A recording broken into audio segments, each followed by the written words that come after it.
Welcome back, Geordies. It's Adam from Two for Joy. Today's video, I want to discuss the transfer window with some fairly big news coming out from Newcastle. I want to discuss how you think our season's been and basically the expectations of the club and what we perceive as being a good season, and whether you think Newcastle have gone backwards with the perceived transfer window that we've had.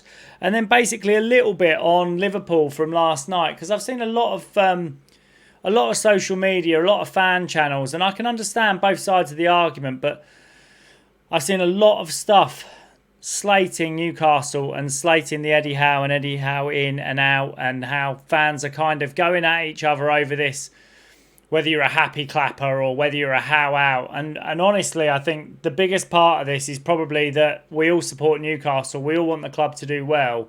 I don't think it really matters whether you're an Eddie Howe in or an Eddie Howe out. At the end of the day, it's the club's vision, the direction we're going in, and whether we're actually progressing.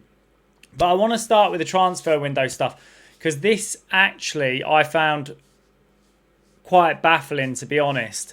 So I went back through and had a look at David Hopkinson and Ross Wilson's press conference statements to the public and to the fans. And I found an article from the 5th of December from Ross Wilson stating that Newcastle, I'll read you what it says. Newcastle have money to spend in January, but the sporting director Ross Wilson says mid-season moves will have to align with the club's summer plans. Now, we're still hearing that now. But when I go through the statements that were made is, of course, we will be creative, and of course, we'll be optimistic as well. But probably the most important thing is that we would have to align with the summer plans and what that looks like, which is a much bigger squad plan. Now, I can understand this. I can understand you don't go and sign players in a January window when prices may be inflated and you may pay over the odds to get somebody in on short notice. But Newcastle don't look to be signing anybody. Eddie Howe, when asked if they had any targets lined up that we would, for the immediate, within the next couple of days, that we'd be going for, in his press conference yesterday, said no, which is the most concise answer we've had out of Eddie all season.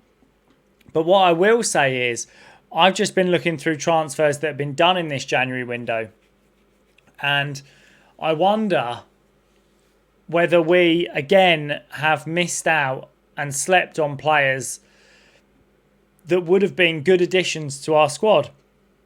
And I'll go through the players now. I've saved all of these, so I'll just have a quick scroll through, tell you what the score is and tell you where I'm at.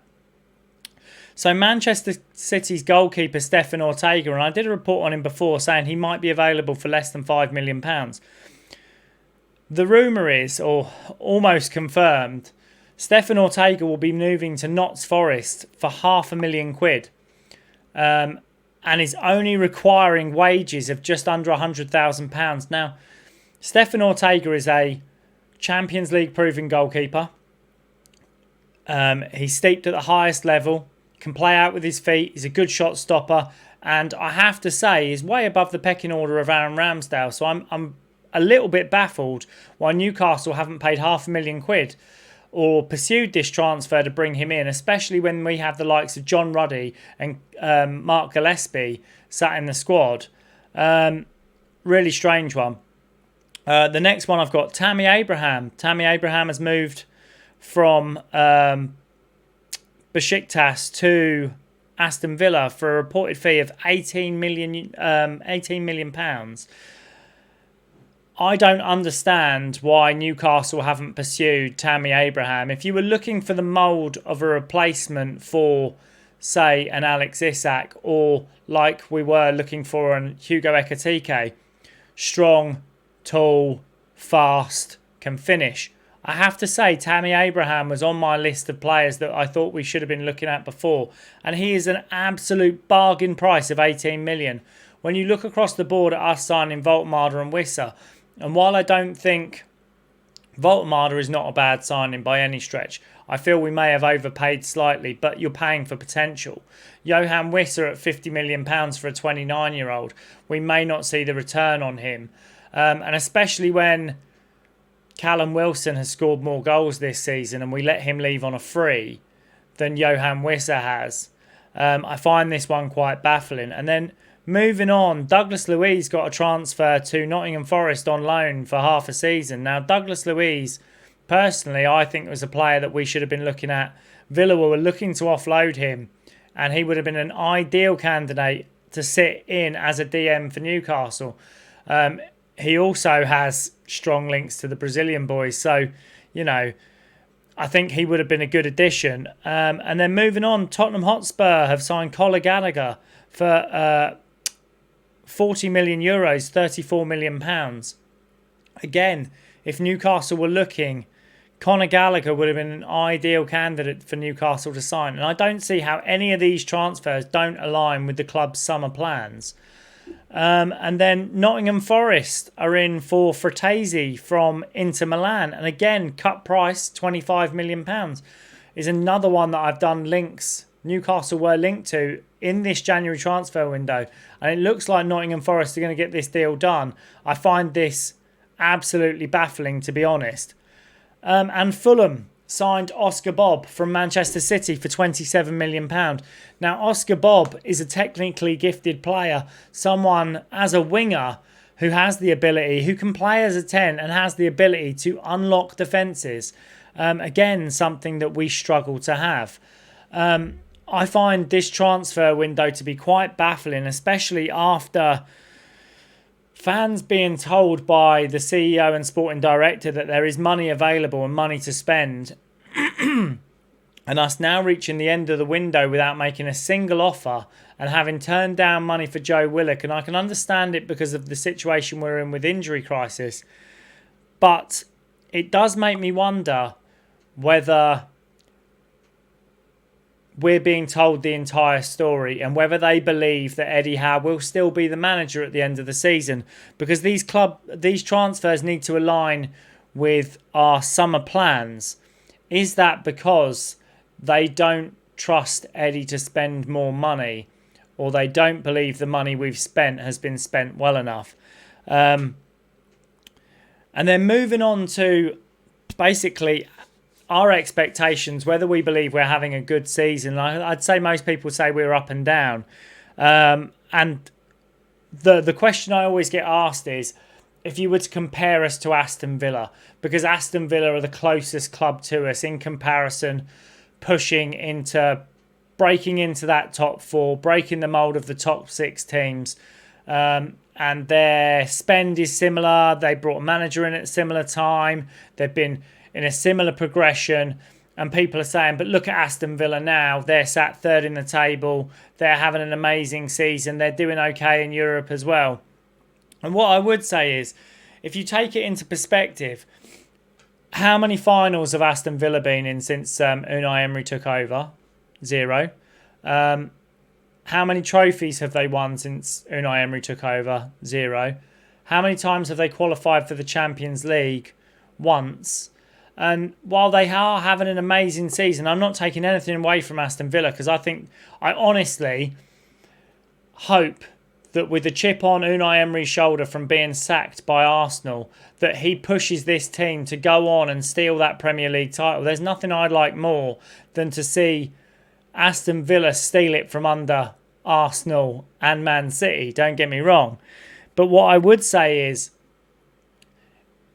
if you were comparing them to us making 2 cup finals, winning a trophy, and both times we've been in the Champions League dropping out, they've only made it into the Champions League once. They're having a fantastic season, but in Europe, they are playing lesser quality opposition, which leaves them with more chance to rest and rotate, which we haven't had this season. And our injury crisis is as bad as it's ever been, which is why it surprises me with regards to us not bringing in players and not looking like we're going to do deals at the end of this window. And then just to touch on, because I've seen so many fan channels and everybody's entitled to their opinion, and the Geordie Journos, Craig Hope and Chris from Evermore, they've all said it, and I think this is a really valid point, is we're all Newcastle fans. We all want the club to head in the same direction. You don't have to be pro Eddie Howe and you don't have to be Eddie Howe out. You just have to be pro Newcastle. And I think we all are that, but we end up squabbling online over something that really, you know, we all want the same for the club. It's just whether we agree with where the club is or how the club is operating at the moment. But with regards to Liverpool yesterday, because I've seen a lot of negativity online about how Newcastle were poor, you know, there wasn't the changes in the management that there should have been, subs should have been made at half time. And I went through the bench that Newcastle have. So I'll start at the bottom. Lewis Miley still recovering. Eddie was saying he can't bend his knee properly. He's on the bench. Sven Botman the same. Lack of fitness, is still recovering. So neither of those players we wanted to bring on, or we would have put at risk by bringing them on. Alex Murphy and Leo Shahar. I think this game was not the game to drop young players in at the deep end. You can absolutely demoralise their confidence by doing so.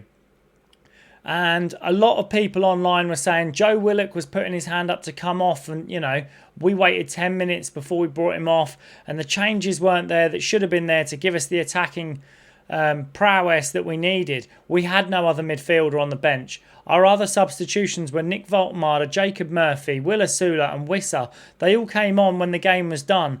But realistically, I think most of this we were keeping one eye on our game against Man City in the Cup and trying to keep players fresh to give us the best chance of going into the latter stages of the Carabao Cup. And what I would say is that team that we put out yesterday, I felt did a fantastic job for 35 minutes of the game, and we made a couple of mistakes and we were broken with on transition. And once the game became transitional, that's where the game was won and lost. But I'm going to give you a little rundown of Newcastle versus Liverpool on squad starting 11. So you tell me if you think Newcastle, after playing midweek away to the champions of Europe, should have put in a better performance against the champions of the Premier League when they're at home, and we haven't won there since 1994. So, in goal, Nick Pope cost us 10 million. Alisson cost them 66 million. At right back, Kieran Trippier cost us 10 million. Dominic Szoboszlai cost them 60 million. At left back, Lewis Hall cost us 30 million. Where am I? Kirkes cost them 40 million. Centre back, Malik Chow cost us 30 million. Virgil van Dijk cost them 80 million pounds. Dan Burn cost us 10 million. Konate cost them 35. You can see where this is going. Sandro Tonali cost us 50 million pound. Florian Wirtz cost them 116 million pounds. Jacob Ramsey cost us 45 million. Ryan Gravenberch cost them 38 million. Joe Willock cost us 25 million. Alexis McAllister cost them 35 million. Right wingers. So, Alanga cost us 55 million. Cody Gakpo cost them 38. Harvey Barnes cost us 40 million. Mo Salah cost them 40 million. Anthony Gordon up front cost us 40 million. Hugo Ekitike cost 78 million pound. So, I'm going to give you the squad cost analysis for those two starting 11s. And realistically, tell me in the comments, tell me, Geordie fans, Liverpool fans, Premier League fans, everybody, tell me if you think that a squad, a first team 11, with all the injuries we have, that our starting lineup costs £338 million, should be beating a champions of the Premier League side at home at Anfield that costs £623 million. That starting 11 costs 300 million more than Newcastle's starting 11.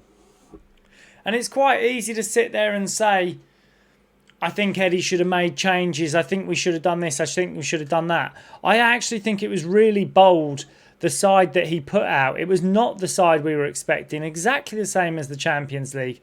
And give ourselves credit, for 35 minutes, the Newcastle squad held their own. Anfield and the Kop booed us for 30 minutes straight. If you're getting the Kop to boo you for 30 minutes straight and 45% of the game was being played in that half an hour in Liverpool's final third, you have to say we did well. You can't just put it down to a scoreline and say 4-1 we were thrashed. We weren't thrashed. That Liverpool team didn't put in as good a performance as their result showed. But at the same time, they were worth the win. They should be worth the win. Their first 11 cost £300 million more than us. And when I looked through this and added it up, our entire backline, Nick Pope, both centre-backs, right back and left back, cost £4 million more than their goalkeeper. So, you tell me. It's kind of how it goes. And I think we should take positives from it. Let me know in the comments. But honestly, guys, I think we have to look onward and upward. I think this is a transitional season. I don't think you can sit here and say, honestly, hand on heart, that Newcastle have been awful this season. We have just been up and down. What I would say is, I'm not a happy clapper. I'm not an Eddie Howe, everything he does is great. Sometimes I think it's better the devil you know. And sometimes I think it's the wrong time to let managers go and throw turbulation into the squad. Because to be honest, if you were to sack Eddie Howe at this point, we've got nobody lined up. We've got an entire backroom staff that's been built around him. And then some people will say that's the club's problem, that they shouldn't have let it happen. And maybe they're right. But I'd also say, if we can reach latter stages of the Champions League, if we can reach the latter stages of the Carabao Cup that we already have, if we can put a run together in the FA Cup and still finish in a European spot, and by that I mean anywhere 7th and up, I would say personally that is a good season. I don't think realistically Newcastle should have been walking into this season with the trials and tribulations we had in the summer with losing Alexander Isak, with the whole controversy around the club and having to replace a large amount of squad depth, and look at this and say we should get Champions League football. The money that's spent across the Premier League this season, and I can understand the argument of people saying other managers have come in and done a job and they're doing better than Eddie Howe. But stability is key in football. There are very few managers that come in, win trophies immediately and then stay for years and years and years. And I would say, look at Arsenal. Look at the money they've spent. Look at what they've won. And yes, they may compete, but they've got the money to compete. They started with a better basis of a squad. Look at Man City. Domination for years. Then a massive drop-off and having to rebuild. We are at a point where we've never made it to the heights. And we've lost key players who are very important to our squad, in which case you need to look to rebuild. My only thing would be, and my takeaway and my hot take for this video, my only thing would be is, I don't want to see Newcastle in the summer going out and spending £80 million on Adam Wharton or any other player that they deem to be a high-profile superstar that can change us for the better immediately. I genuinely think the key signings are bringing in players like Oscar Bob, like Tammy Abraham, like Conor Gallagher, players in the ballpark of 30 million, and raising the floor of this squad rather than the ceiling, bringing in wholesale changes across the team and elevating a replacement for Kieran Trippier, a replacement for Dan Burn, a replacement for Jacob Murphy, a replacement for players that aren't up to the standard and offer us something better, a replacement for Joe Willock. Raise the ceiling of all those players and you will have a squad that will make you Champions League every season. So let me know in the comments what you think. Let me know if I'm right or wrong. And hopefully, guys, I will see you in the next one.